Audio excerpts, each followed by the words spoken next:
Today on the Matt Walsh Show, governments across the Western world are putting all kinds of policies in place to supposedly fight climate change and stop carbon emissions. But the biggest climate crusader, Canada, is now emitting more carbon than ever. How did that happen? We'll discuss also the FBI claims that the motive of Trump's would-be assassin is still somehow unclear. Kamala Harris allegedly commits her own version of stolen valor, and Kamala brags about one of her greatest achievements, which is to make lynching illegal, even though it already was. We'll talk about all that and more today on the Matt Walsh Show.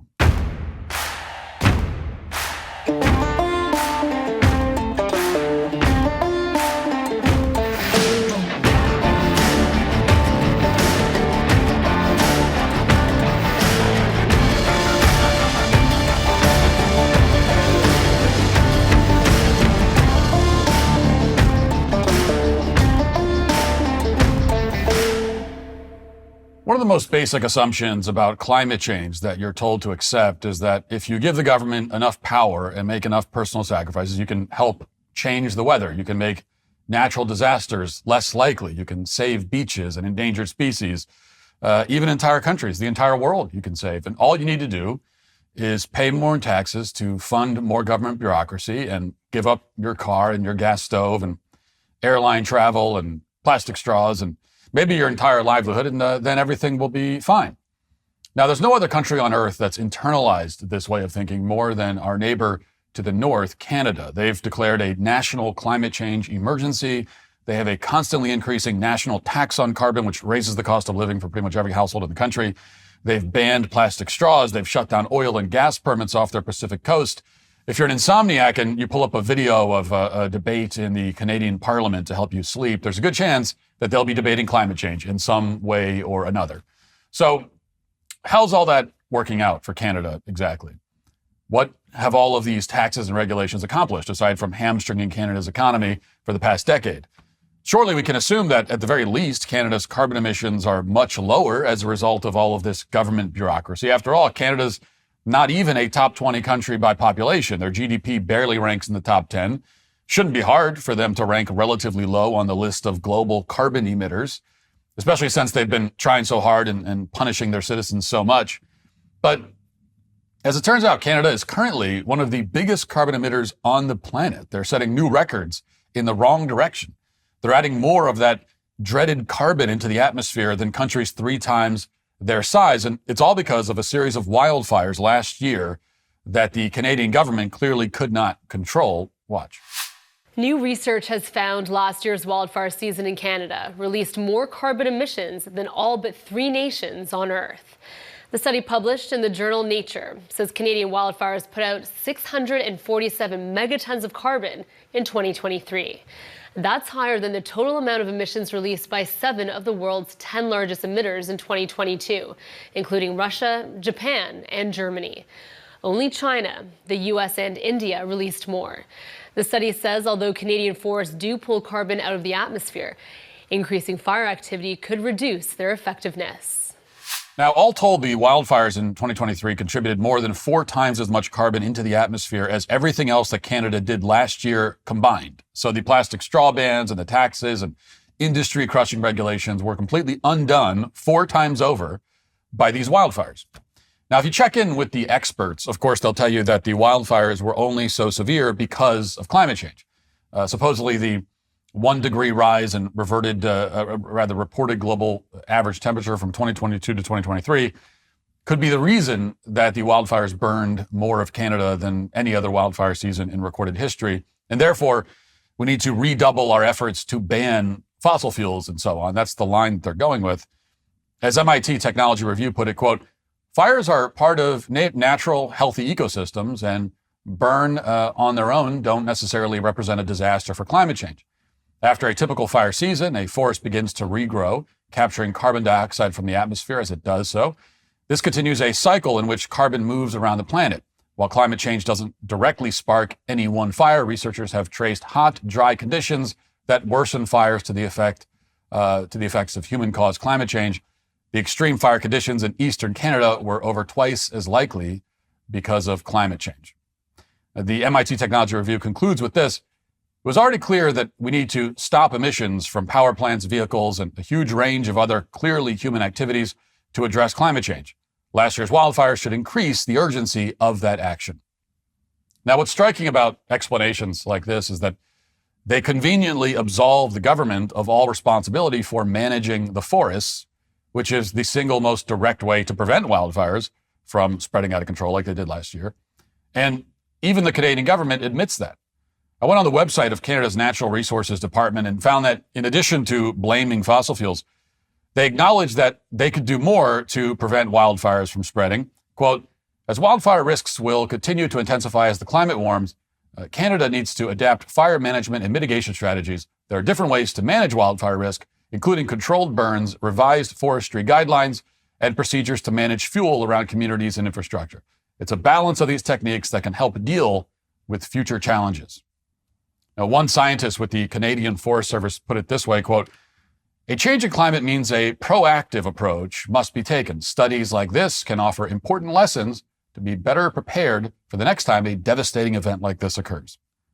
Now, they don't mention that, preventing arson is another way to stop these fires, even though that's true as well. While the majority of these fires were apparently caused by lightning or some other natural events, there was at least one guy who pleaded guilty to arson for setting more than a dozen separate fires in Canada last year. But even if you set that aside, there's a glaringly obvious solution here, which Canada's government acknowledges. And that solution is for the Canadian government to do a better job preventing and containing wildfires by improving their management capabilities. And that brings me to the broader lesson from this disaster in Canada, which is that the government in general should focus on doing basic things competently. They shouldn't set out to save the planet with complicated carbon cap schemes and climate emergencies, which is what Canada is doing. Preventing and containing forest fires is a very tangible, straightforward, important responsibility for the government. And when you get the basics right, then very often you don't need the more convoluted schemes at all. Not that a convoluted scheme to control the weather makes any sense in the first place anyway, because we actually have very little control over our environment. That's the unspeakable, very terrifying truth that the climate alarmists don't want to contend with or deal with. That we have very little control over nature. It just is going to do what it's going to do most of the time. We don't have the capacity to fight climate change in the way that they're suggesting. All of the climate change activism in the world can't change the fact that forests go up in flames all over the world every year, as the MIT Technology Review admitted. And volcanoes erupt too, like the one I talked about last year that drove temperature changes all over the world. You may remember that the eruption sent 40 trillion gallons of seawater into the stratosphere. Researchers called it an unprecedented water vapor injection that trapped a lot of heat, and that may have contributed significantly to global warming. Well, nobody was responsible for that eruption. It was a natural event. And sometimes those happen. And we have to accept that they happen and that there's nothing we can do to prevent it. But there are no indications that the Canadian government is going to accept that they can't control the weather or that they're seriously going to revise their forest management or take any responsibility whatsoever. Instead, predictably, they're turning the wildfires into yet another opportunity to harp on racial grievances and divide their country even more. True North reports this week, quote, the Public Health Agency of Canada wants to review the way wildfire evacuations are conducted because they supposedly disproportionately impact minorities. Part of this impact is that evacuating people from First Nations communities traumatizes Indigenous people due to colonialism and the history of residential schools. A rapid review released by the agency in July included an intersectional analysis arguing that wildfires disproportionately impacted First Nations groups, minorities, women, and non-binary people. Yes, they've turned their worst wildfire season on record into an opportunity to complain once again about non-binary people. Yes, non-binary people are more impacted by fire than the rest of us. Because the rest of us are impervious to fire, it turns out. As a straight white male, you could set me on fire and I would be unharmed by it. But please don't do that. In the face of an actual concrete problem, forests burning down and people dying, the Canadian government is worried about a small and highly narcissistic subset of its population with this identity of non-binary. So here's a couple of lines from the Canadian government's report to give you some idea how unhinged the country has become. Quote, the impact of wildfires on Indigenous peoples is influenced by colonialism and has forced many Indigenous peoples to live in isolation or in communities that are isolated from the rest of society. The evacuation measures conducted in indigenous communities served as traumatic reminders of being taken away to residential schools and or the 60s scoop, as some were forced onto buses and separated from their family. So I guess it's better to not evacuate them and let them all burn to death? Is that to avoid the trauma of evacuating them from a fire, just leave them there? Is that the solution? Not that you needed it, but this report is your admission from the Canadian government that they don't actually care about climate change or preventing wildfires. Their only concern is to preserve and expand their power at every available opportunity. And they've determined that dividing people with crude racial guilt is the best way to do that. And that's why Canada, for all its promises to save the world from carbon emissions, is now one of the single biggest carbon emitters on the planet. It's a perfect illustration for why no one anywhere in the world should ever trust politicians who say that they can control the weather if only you give them a little more power, a little more influence. They'll happily take the power and influence. That's a guarantee. And then as your country is burning down around you, they won't do anything about it. Instead, they'll call you a racist. They'll demand even more power to fight climate change. And then before you know it, you'll wake up one day and you're living in a country a lot like Canada.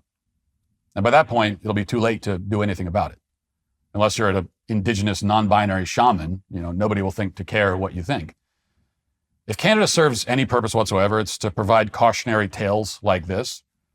We can either pay attention and accept that there are some things we can't control, or we can choose to make the problems we do have much, much worse. Now let's get to our 5 headlines.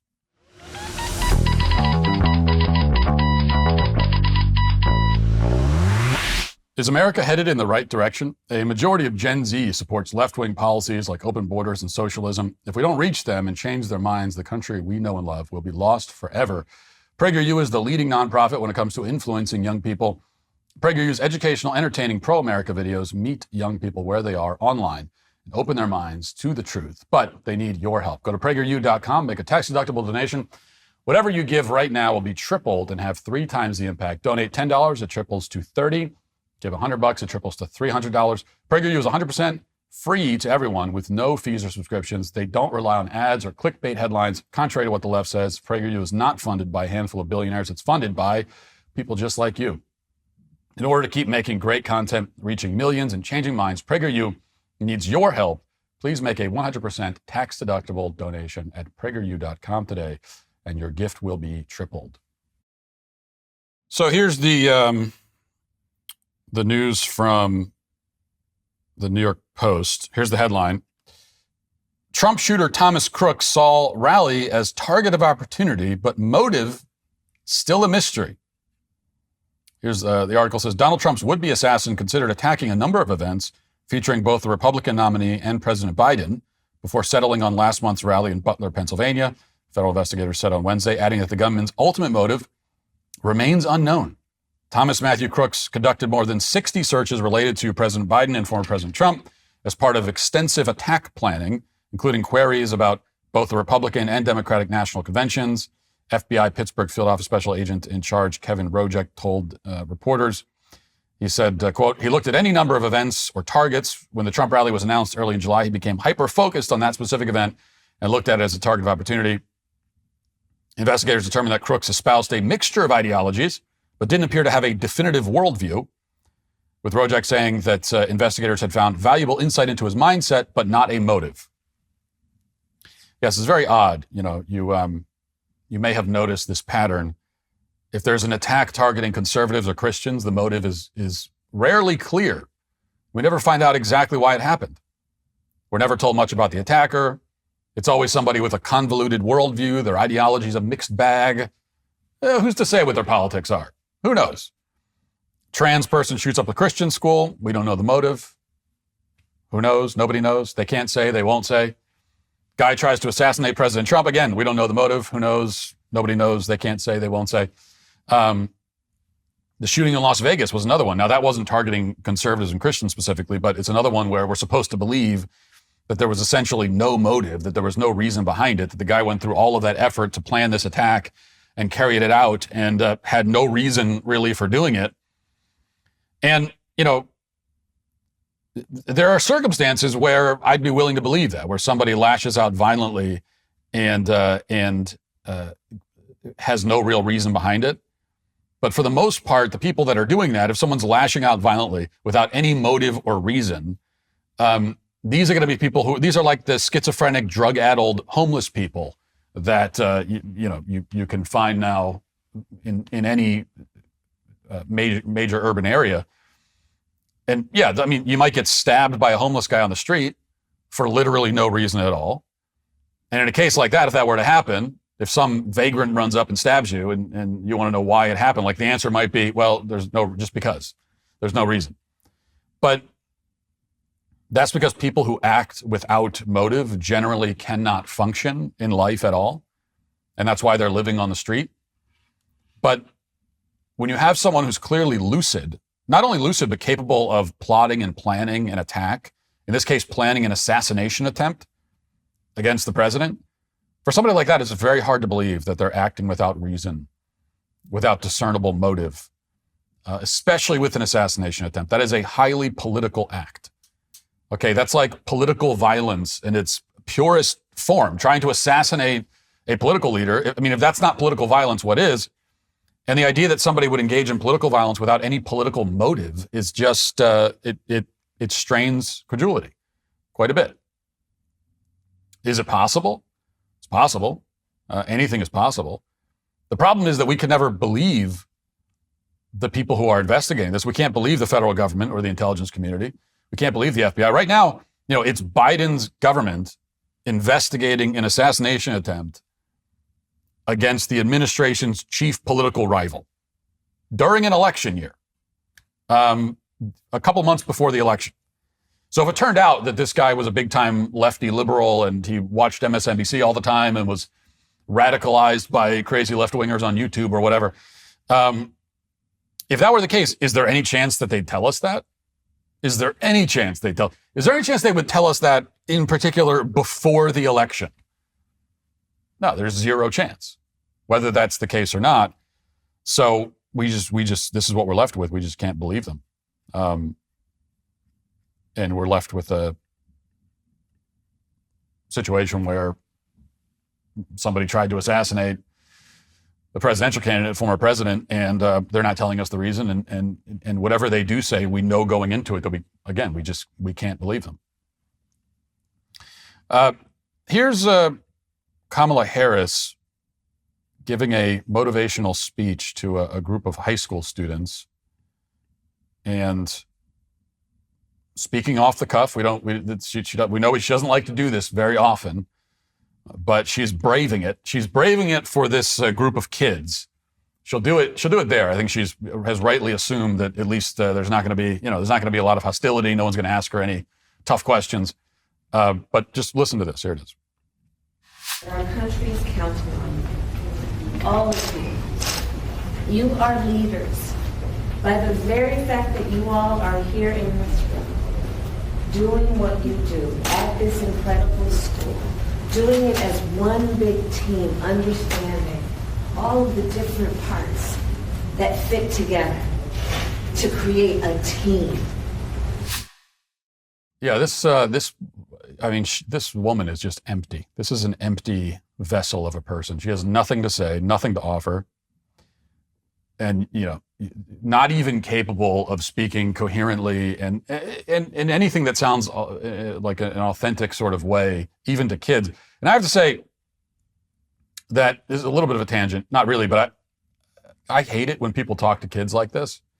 If she's talking to these teenagers like they're in first grade. But the thing is, you shouldn't even talk to first graders like that. Talk to kids like they're people, because they are. Talk to them like an adult. Not because they're adults, they're not, but because you are an adult. And so you should be speaking like an adult, as you are. This is how kids learn to communicate in a mature way, learn how to express themselves, because it's by listening to adults and talking to adults. But that's under the assumption the adults are going to speak like adults. Like, I talk to my own kids the way that I talk to you guys in the audience. The content of what I'm saying is often not the same. There are plenty of things I won't talk to my kids about at this stage of their life, but my tone, the way that I address them is the same tone that I use for anybody else. I talk to them like, and kids appreciate that. Kids don't like being talked down to. They want to be taken seriously as people. And when you talk to them the way that Kamala is talking to these kids, you advertise the fact that you don't take them seriously. It's inauthentic and condescending, and kids can pick up on that. Now, granted, Kamala talks to everybody that way. So that could have been a group of business leaders or something, grown adults. And she would probably be using the same tone, because this is the reflexive, condescending tone that she uses for everyone. But what does that tell you? All right. Washington, speaking of Kamala Harris, Washington Free Beacon has an interesting story about looking into Kamala Harris's background a little bit and trying to do a bit of a fact check. So here's the report. I won't read the whole thing. But it says the first all-female audience ever on the Drew Barrymore Show was whooping and cheering for Kamala Harris. It's guest of honor this April when Barrymore's sidekick, Ross Matthews, threw a softball at the vice president. I heard a rumor that you worked at McDonald's. I did. Yes, I did work at McDonald's, laughed Harris. When I was at school, I did fries, and then I did the cashier. I bet you did, Kamala Harris. You did the cashier, huh? I didn't know that about you, gasped Barrymore. Neither did anyone who followed Harris's long career in public life. That is, until she ran for president in 2019 and began to make the job a centerpiece of her biography. Harris's work at McDonald's, which allegedly took place at a franchise in the California Bay Area the summer after her freshman year in college, is a recent addition to her carefully curated life story. For decades, Harris never mentioned it, not on the campaign trail, nor in 2 books. It's absent from a job application and resume she submitted a year after she graduated from college. Third-party biographers did not write about it. Not until Harris ran for president in 2019 and spoke to a labor rally in Las Vegas did she mention the job, telling the crowd that she was a student when I was working in a McDonald's. McDonald's boasts that 1 in 8 Americans has worked at the fast food chain, and Harris, whose campaign is light on policy and heavy on image, has been using her fast food job to portray what the Washington Post in a credulous piece this month on the Harris-McDonald's connection described as her humble background. Harris is the daughter of an eminent cancer researcher whom her campaign calls a working mother and a tenured Stanford economist who split when Harris and her sister were children. And then it goes on looking into this. Did she actually work at McDonald's? It appears that she didn't. So this is like the fast food stolen. It's fast food stolen valor, basically. This is the minimum wage equivalent of stolen valor. We've got actual stolen valor from Tim Walz at the bottom of the ticket, and at the top we have the stolen customer service valor. And someone on Twitter said it's a stolen value meal, we might call it, which is a joke that honestly I did think of, and I was going to tweet it, and then someone tweeted it before I had a chance to, and I'm a little bitter about that. I have to say I take exception to it as someone who actually does have humble origins in the service industry. I never worked at McDonald's myself, but I did work at various pizza places, restaurants, retail, so on and so on. And Kamala Harris is not one of us. She's LARPing as usual, which, by the way, she says she did fries, which I don't think is the parlance used by McDonald's employees and alumni. And again, I didn't work there, so I don't know. But is that how it even works? Do you have an employee that only does fries? Maybe somebody is selected to be at the fry station or whatever during the lunch rush, but do you have someone whose only job is that until they graduate to cashier? Is that how it goes? Maybe it does. I assume that it works similar to how it did when I was in the pizza business, when I was a culinary specialist making pizzas. And if you worked there, you did everything. It's not like we had one guy who does the pepperoni, and if there's a pepperoni pizza, he throws it on there. But if it's sausage or green peppers, we can't use them for that. Everyone does everything. You do the pizzas, you work the oven, you go and answer the phones. Now, in my case, I will say that they tended to keep me off the register and phones as much as they could, because it'll shock you to learn. You're not going to believe this, but I wasn't very good with customers. And management would get complaints about my attitude when working with customers. This was a constant theme. And one thing I used to do sometimes is when somebody would call This is, this is a pet peeve. I hate it. I absolutely hate it. I still hate this. But, and now we're way off track from Kamala Harris, but who cares? Somebody would call to order a pizza, but they hadn't decided ahead of time what pizzas they wanted. So you'd have, this is a constant thing. We're in the middle of the dinner rush and someone calls, I answer the phone and there's someone on the other line. There's a big group of people. They're having a party and they're all excited. They want to order pizza, but they didn't poll the room before they picked up the phone to call. So I'm sitting there and there's pizzas coming out of the conveyor belt falling on the floor. And I'm listening to them debate what kind of pizza they want and what toppings they want. And so in those situations, I would usually say, okay, call me back when you figure it out. And I just hang up and I get back to what I was doing. And that was frowned upon. That approach to customer service was very much frowned upon. And there were complaints about it, but I never got fired because why fire me? Whoever replaces me will probably be even worse. Besides, I show up to work on time every day. That's more than most people in these jobs. Anyway, we can talk about our war stories in customer service all day. I mean, I can, you probably can, but Kamala Harris can't, but still does, I guess. And that's how it seems like a small kind of nitpicky thing, right? If she did lie about working at McDonald's, you might say, well, okay, that's a white lie.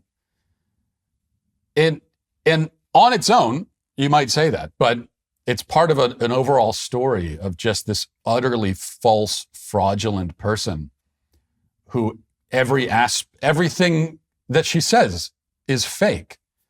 And everything about her background is fake. It's not like it's okay if you didn't work at McDonald's, if you never really worked a customer service job. Most people at this level in politics never did that because most of them did not start at the bottom and climb their way up. It's just not the reality. Now, they all might like to portray themselves that way, but most of them didn't. And that's fine. You can just admit that. Be authentic and honest about who you are and where you came from. But Kamala Harris can't do that. So this is just part of that overall picture with her. Are you still struggling with back taxes or unfiled returns? The IRS is escalating collections by adding 20,000 new agents and sending millions of demand letters. Handling this alone could be a huge mistake and cost you thousands of dollars. In these challenging times, your best offense is with Tax Network USA. With over 14 years of experience, the experts at Tax Network USA have saved clients millions in back taxes. Regardless of the size of your tax issue, their expertise is your advantage. Tax Network USA offers 3 key services: protection, compliance, and settlement. Upon signing up, Tax Network USA will immediately contact the IRS to secure a protection order, ensuring that aggressive collection activities such as garnishments, levies, or property seizures are halted. If you haven't filed in a while, if you need amended returns or missing records, Tax Network USA's expert tax preparers will update all of your filings to eliminate the risk of IRS enforcement. Then they'll create a settlement strategy to reduce or eliminate your tax debt. The IRS is the largest collection agency in the world, and now that tax season is over, collection season has begun. Tax Network USA can even help with state tax issues. For a complimentary consultation, call today at 1-800-958-1000 or visit their website at tnusa.com/Walsh. That's 1-800-958-1000 or visit tnusa.com/Walsh today. Don't let the IRS take advantage of you. Get the help you need with Tax Network USA. For a very limited time, get 35% off new Daily Wire Plus annual memberships with code FIGHT when you go to dailywire.com/subscribe. Every single day at the Daily Wire, we're fighting the left and building the future. We've taken on huge battles, like when we sued the Biden administration over mandatory COVID vaccines and went after the global media cartel GARM that was censoring conservative voices. And guess what? Dismantled it. Now we're disrupting Hollywood with our debut nationwide theatrical release, Am I Racist?, in theaters everywhere, September 13th. Watch me infiltrate the weird world of DEI and give you a firsthand look at the insanity from the inside. And I should mention, theaters are selling out fast, so get your tickets now. Here's the truth. We can only do this because of the support from our members. When we fight, we win, but we need you in the battle with us. Join Daily Wire Plus today. Stand with us in this fight and get 35% off your new annual membership with code FIGHT. Now let's get to our daily cancellation.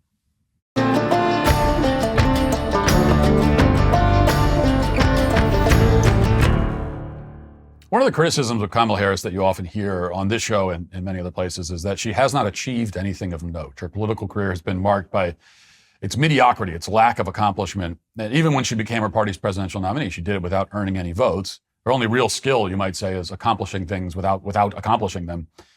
This is a problem for the Harris campaign, to put it mildly. It's a problem. And they need to find a way to present this mediocre, middling woman as something much more than that. They need to find a way to highlight her achievements in spite of the fact that no such things exist. And that explains why this tweet was published from Kamala's account yesterday. Emmett Till was murdered in 1955. This is her now writing this. He was only 14 years old. As U.S. Senator, I led the effort to make lynching a federal hate crime. As Vice President, I proudly stood beside Joe Biden as he signed the Emmett Till Anti-Lynching Act into law. As President, I will continue the fight for equality and justice. This is accompanied by a photo of her, as she says, proudly standing beside Joe Biden. Now, earlier in the week, the Kamala campaign was desperately trying to distance itself from Biden. There was even an article published hitting J.D. Vance for his attempts to tie Kamala to Biden, because what sort of fake news peddling misinformation merchant would make the outlandish claim that the vice president has any ties whatsoever to the president? That's just J.D. Vance being a weirdo again, I guess. But now Kamala's linking herself to Biden once more in an effort to bolster her own resume. This is a woman desperate to be seen as accomplished. And what is the accomplishment here? She stood beside Joe Biden while he signed a bill. A very impressive feat, we all must admit. The way that she's standing there watching as someone else does something. Not much of an accomplishment, but it'll have to do. Yet the real problem here is the law itself, the Emmett Till Anti-Lynching Act that Biden is signing in the photo. And we talked about this back when the bill was passed 2 years ago. But now that Kamala is bringing it up again, it's worth remembering and reflecting on the utter shameless absurdity of this piece of legislation. Before we do that, let's get a quick rundown of what this bill is and why it was passed from ABC News Watch. Tonight, a historic moment in Washington. After more than a century of failed attempts, lynching is now set to become a federal hate crime. We take a look at the Emmett Till Anti-Lynching Act by the numbers. The Senate unanimously passed the law late Monday in this divisive political climate. That means all 100 senators agreed to it. This comes after a stunning at least 200 efforts to pass some version of this bill over the past 100 years. Once signed into law, lynching will be punishable by up to 30 years in prison. The bill has been championed by Representative Bobby Rush of Chicago since 2018. The act is named after Emmett Till, who was from Chicago's South Side. Till was 14 years old when he was kidnapped, beaten, and lynched in Mississippi in August of 1955 after being accused of whistling at a white woman. A museum now stands in Montgomery, Alabama, paying tribute to what's reported to be nearly 6,500 racial terror lynchings between 1865 and 1950. Black Americans remain the most targeted group in the U.S. when it comes to reported hate crimes. They made up 34% of all hate crimes in 2020, according to the FBI. Senator Tim Scott, who has spent 2 years leading the push to get this passed in the Senate, called this a necessary and long overdue step toward a more unified and just America. Yes, a necessary step, Tim Scott said. And apparently the entire Senate agreed. As the report mentions, this thing was passed unanimously. Not one member of the Senate could find any reason to object to it. That's how necessary it was. Not just necessary, but historic.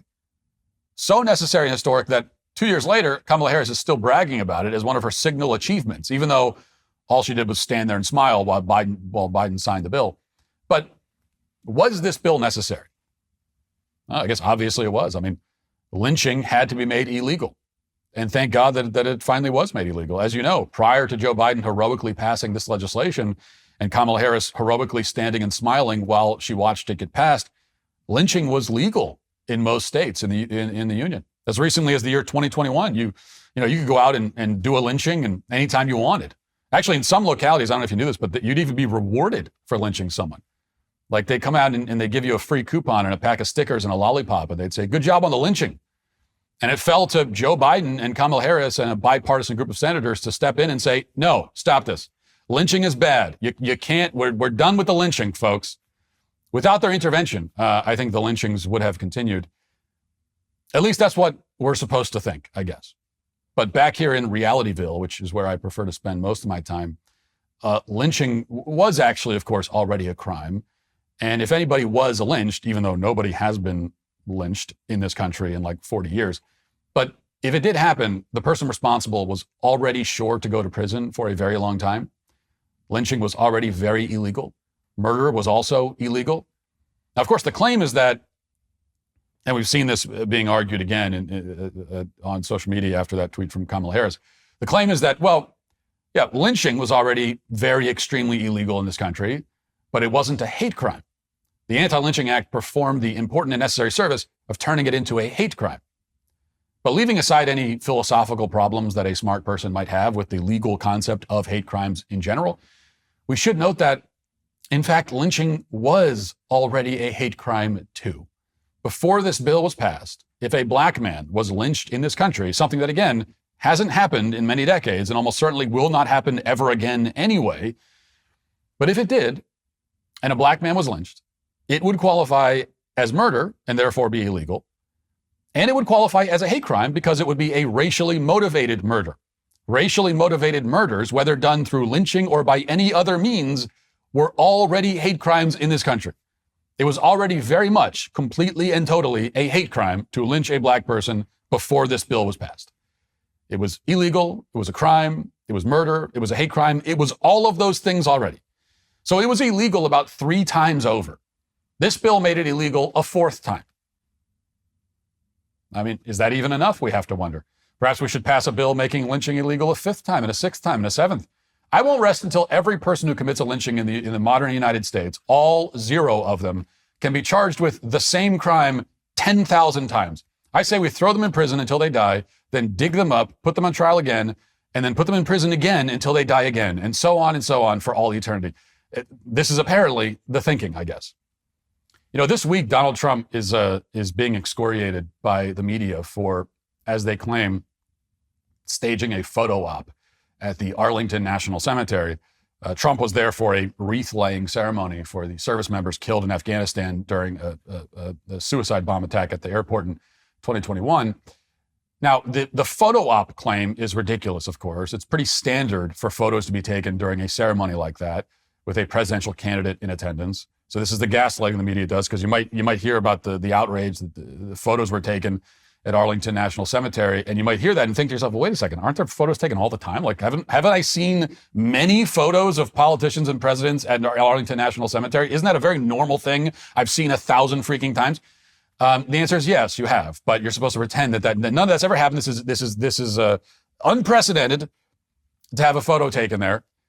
And the real scandal they tell us is not that, the actual scandal is not that Trump attended, but that Joe Biden did not attend. That's what we should actually be focused on. He's the one who got these service members killed, and yet he couldn't even be bothered to show up and pay his respects. He's too busy lounging on the beach right now, which is how he spent the majority of his non-existent presidency. The claim is that Trump was using the graves of our fallen soldiers to advance his own political agenda. And that claim, as I said, is incredibly ridiculous and unfair. But if you want to know what using graves to advance your political agenda looks like, well, look no further than this. Look no further than the Emmett Till Anti-Lynching Act and politicians like Kamala Harris who are still waving it around for brownie points. Lynching doesn't happen in this country anymore. If it does, it's illegal in 20 different ways and will be prosecuted to the fullest extent of the law, as it should be, and obviously will be. But these kinds of crimes have occurred in the past. People have died this way. And people like Kamala Harris are shamelessly using those tragedies as a way to virtue signal and boast about accomplishments that don't exist. And that's why the anti-lynching bill wasn't just unnecessary and absurd, it was also grotesque. And that's why it is today, finally, canceled. That'll do it for the show today. Thanks for watching. Thanks for listening. Talk to you tomorrow. Have a great day. Godspeed.